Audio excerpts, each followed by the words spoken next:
My dear brothers and sisters, reading and rereading today's gospel reading, brothers and sisters, at the back of my mind, I am laughing because a number of priests, my elder brother in the ministry, would sometimes crack a joke. Pangutanon sila ba, Father, kaybaw ka ani ngano ni siya? Ang ilang itubag, especially kung wag ikatubag si Father, ang rason, ay absent ko pag-discuss ana. I don't know if they copied that from today's episode. Absent ko pag-discuss ana. Several key personalities in the early church underwent a significant faith journey. Take note. Several key persons in the early church underwent a significant faith journey. For instance, Saint Paul, went from being a persecutor of the church to becoming a great apostle to the Gentiles. Another, Saint Peter, who went from denying Jesus publicly into becoming the chief shepherd of the apostles. Saint Thomas, the apostle whose feast we celebrate today, traveled a somehow similar journey, although a much shorter.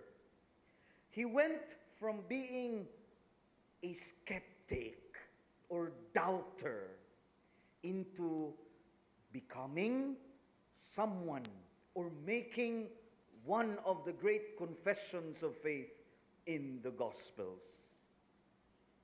Thomas is often characterized more by his doubt than by his faith.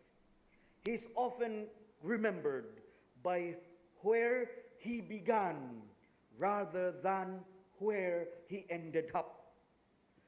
We speak of the doubting Thomas. And yet, although he started by doubting, Thomas did not end there. St. Thomas reminds us that our faith journey as well can have different moments. It may start this way, but it would not end up the other way. We can journey from faith to doubt, or the other way around, from doubt to faith.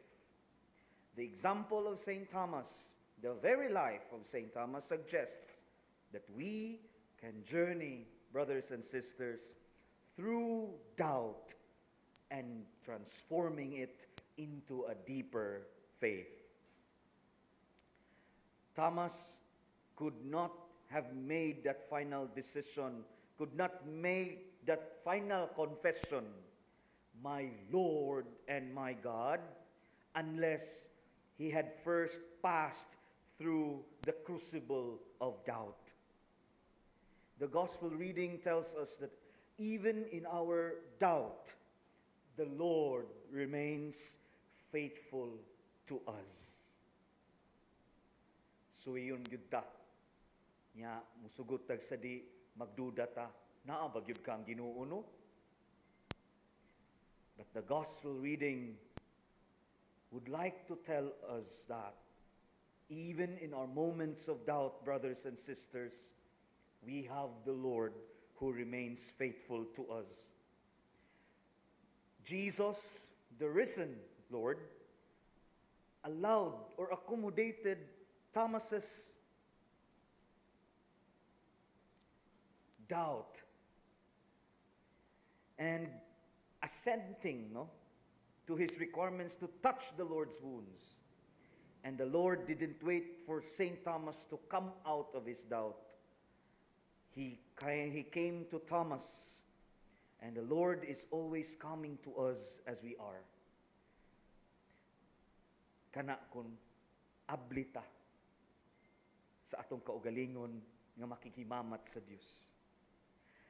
Brothers and sisters, we keep on struggling to be faithful to the Lord, and yet we have the Lord who remains faithful to us. There are moments of doubt, yes, but the Lord is faithful, is a faithful God. And He will pronounce to each one of us this beautiful beatitude, na late, the final beatitude in the Gospels. Blessed are those who have not seen and have believed.